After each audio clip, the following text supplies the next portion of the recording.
Welcome to the Explainer. Today, we're putting on our digital detective hats to uncover a literal microscopic turf war going on right inside your computer. And it's quietly distorting the math behind our entire digital economy. Now, you might think the device you're using right now is this perfect, flawless, logical engine. But the reality? Well, it's actually kind of chaotic. There's a quote from Kyle McLean Smith that just completely shattered this illusion of binary perfection for me. He pointed out that the physical engine driving advanced AI isn't actually doing exact math. It's fundamentally an approximation system.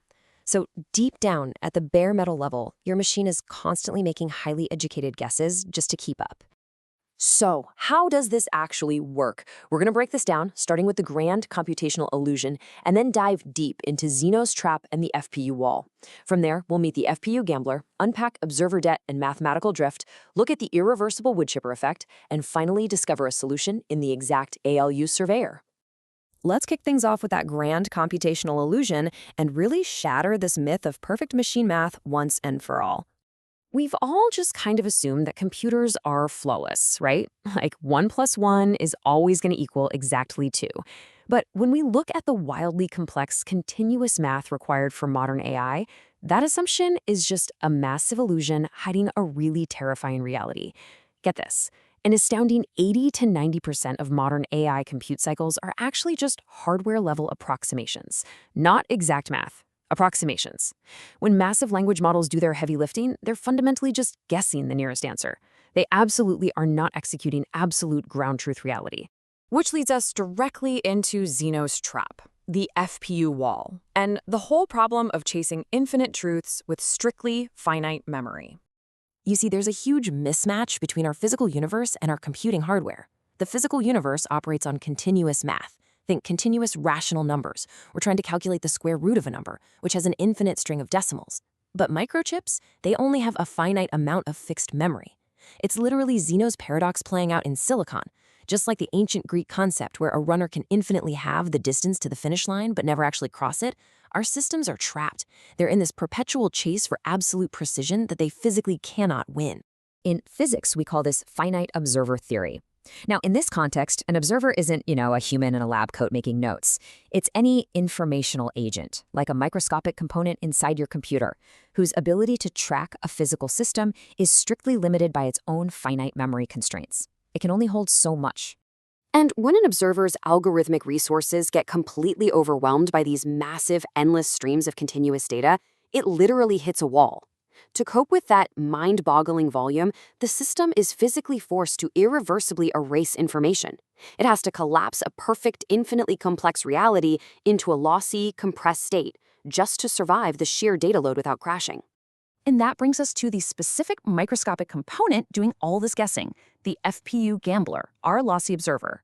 This specific finite observer hitting the wall inside your computer is the floating point unit, or, as the source material brilliantly dubs it, the FPU gambler. Its toolkit is designed for one thing: pure speed. It is blisteringly fast, but highly probabilistic. Instead of calculating absolute mathematical truth, it acts like a frantic gambler just throwing darts at a board. And here is the wildest part. To hit those crazy speeds, chip manufacturers actually burn completely secret, proprietary seed tables directly into the silicon. The FPU uses these hidden corporate trade secrets to approximate heavy matrix operations faster than you can even blink. But, of course, cutting corners like that comes with a compounding cost, creating what we call observer debt and mathematical drift. Achieving those insane speeds by essentially guessing creates a severe structural compromise. It builds up an invisible deficit that researchers call observer debt, and this happens because of a hardware standard known as the IEEE 754 23rd-bit chop. Remember Zeno's trap? The FPU is desperately trying to squeeze continuous numbers with infinite decimals into standard finite hardware bins. But because you literally cannot hold infinity in a finite space, the hardware is forced to constantly chop off microscopic trailing fractions. It just tosses out the 23rd decimal bit entirely just to make the number fit. Now, on its own, dropping a microscopic fraction seems harmless, right? Who cares about the 23rd decimal point? Well, over billions of concurrent AI operations, those tiny dropped fractions violently compound. It triggers an invisible, snowballing phenomenon called non-deterministic drift. And because those secret hardware seed tables I mentioned differ slightly between, say, an Intel chip and an ARM chip, getting exact one-to-one mathematical reproducibility across different machines becomes physically impossible. Hardware-level consistency is completely destroyed. The exact same AI prompt can technically yield slightly different underlying math just based on the brand of chip processing it. No way around it. And this triggers something deeply problematic, the wood chipper effect, which is essentially the complete liquidation of data provenance. This lossy guessing game isn't just some abstract math problem for engineers to worry about. It permanently alters the identity of our data. It acts exactly like a digital wood chipper shredding forensic evidence. First, the AI ingests exact, pristine source data, like copyrighted books or sensitive financial records. Second, the FPU hardware violently approximates the math using those secret silicon seed tables. And third, because that math was ultimately just a lossy guess, the original data's exact mathematical lineage, its chain of title, is permanently and irreversibly destroyed. It's like making a smoothie. You know exactly what fruits you put into the blender, but you can never, ever perfectly reverse engineer that smoothie back into the exact original ingredients.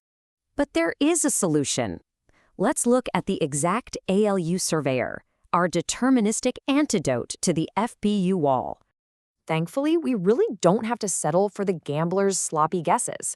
We actually have a deterministic hero capable of restoring absolute order, and it's been sitting quietly inside our computers this whole time. When you pit the chaotic FPU gambler against the arithmetic logic unit or the ALU surveyor, the contrast is just night and day. The gambler is fast, probabilistic, and lossy, relying on secret seed tables to guess continuous vectors. But the surveyor? It might be a little slower initially, but it is incredibly strict and mathematically exact. In the world of the ALU, 1 plus 1 equals exactly 2, every single time. It uses discrete integer arithmetic logic, so it doesn't shred your data provenance. The ALU surveyor flat out refuses to guess. It operates strictly on exact, discrete logic gates driven by a relentless metronome of clocked voltage. High voltage is a 1, low voltage is a 0. Boom, that's it. It completely bypasses all those sloppy floating point approximations. And because it operates the exact same way on literally every single CPU on Earth, it acts as a universally verifiable witness. It guarantees undeniable forensic accountability globally. So as we continue to offload our entire global economy, our legal frameworks, and our creative libraries onto machines, I really want to leave you with this provocative thought. If we blindly rely on the non-deterministic guessing of FPU hardware, who really controls the physics of your digital reality? Are you going to settle for a microchip's lossy guess, letting invisible hardware softly blur absolute truth? Or will you demand a perfectly traceable mathematical blueprint for our digital future? Keep asking the hard questions about the systems you rely on, and we'll see you next time.